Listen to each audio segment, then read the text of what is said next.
Kalau cerita inspirasi, mungkin saya termotivasi menitipkan pengetahuan ini untuk orang-orang setelah saya. Inspirasi itu terutama saya turunan langsung, saya titipkan itu sebagai bekal, entah terserah dia mau bawa kemana lagu ini maknanya, yang penting saya titipkan itu untuk dia. Selebihnya itu mungkin sekedar tujuan daripada de facto itu sendiri, bahwa saya ingin menyampaikan, menyiarkan.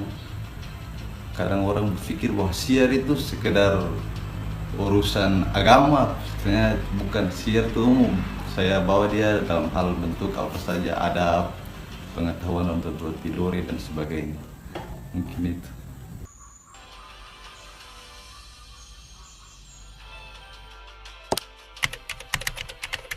Makna mungkin saya tidak bisa mengintervensi pendengar, mungkin saya mengarahkan ini membebaskan orang untuk memaknainya seperti apa, tapi tujuan daripada ini ya sekedar berbagi pengetahuan.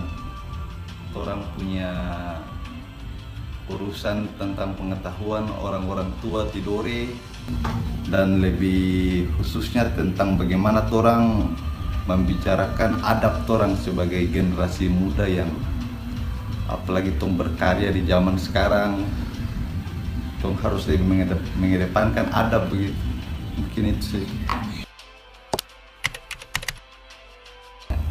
Jadi kalau bicara kendala, mungkin ini yang paling rumit, karena semua proses kreatif dalam melahirkan album ini saya sendiri yang buat. Mulai dari memikirkan konsep, lirik, perekaman, sampai segalanya saya sendiri yang buat. Dan itu hampir lebih perencanaannya 5 tahun, baru terrealisasi di tahun 2025 ini. Mungkin tadi yang sebelumnya saya bilang kendala-kendala mengenai proses kreatifnya, termasuk juga biaya produksi. Tapi untung dalam proses produksi album ini saya sendiri yang melakukan proses rekaman, mastering dan sebagainya. Tinggal yang kendalanya di biaya produksi itu satu, untuk proses pembuatan musiknya. Kebetulan saya minta bantu teman kenalan di Jogja, orang Ternate. Jadi dia yang bantu untuk produser musiknya. Mungkin biayanya ya per lagu itu dia kasih harga-harga hampir 1 juta.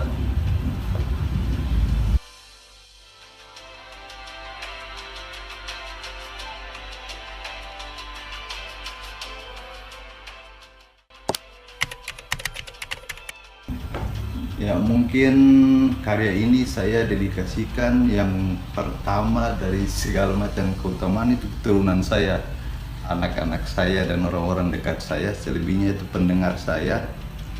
Dan sasarannya itu ya pendengar saya, anak muda, apalagi zaman sekarang ini, ketika orang-orang tidak bisa dipungkiri bahwa orang ini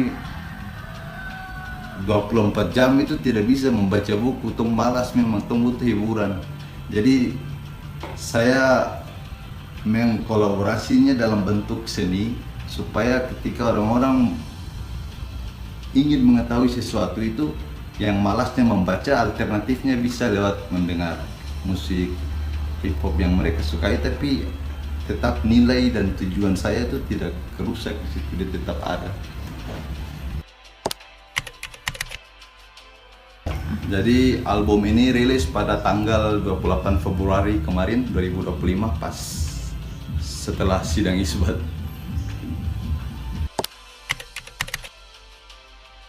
Jadi harapan terbesar saya dalam lahirnya karya ini mungkin untuk orang-orang setelah saya, itu hadiah terbaik.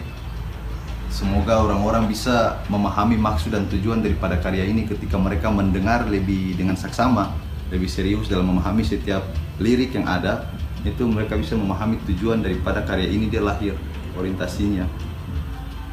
Jadi harapannya itu sama dengan sebelumnya saya bilang, bahwa ketika orang-orang malas membaca, mungkin yang senang mendengar musik, puisi, itu bisa menemukan pengetahuan baru di dalam itu.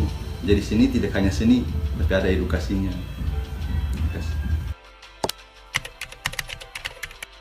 Jadi setelah album ini rilis pada tanggal 28 Februari kemarin, teman-teman bisa mendengarnya di akun YouTube saya de facto dan didengarkan di semua musik digital platform. Kemarin saya sempat kasih naik, cuma saya sudah hapus di semua toko karena ada masalah sedikit, jadi nanti baru 1-2 hari saya upload kembali Spotify dan lain-lain. Jadi semoga dipanjangkan usia zaman dalam selamat, sejahtera dan sentosa. Salam tabea dan syukur dofu de facto.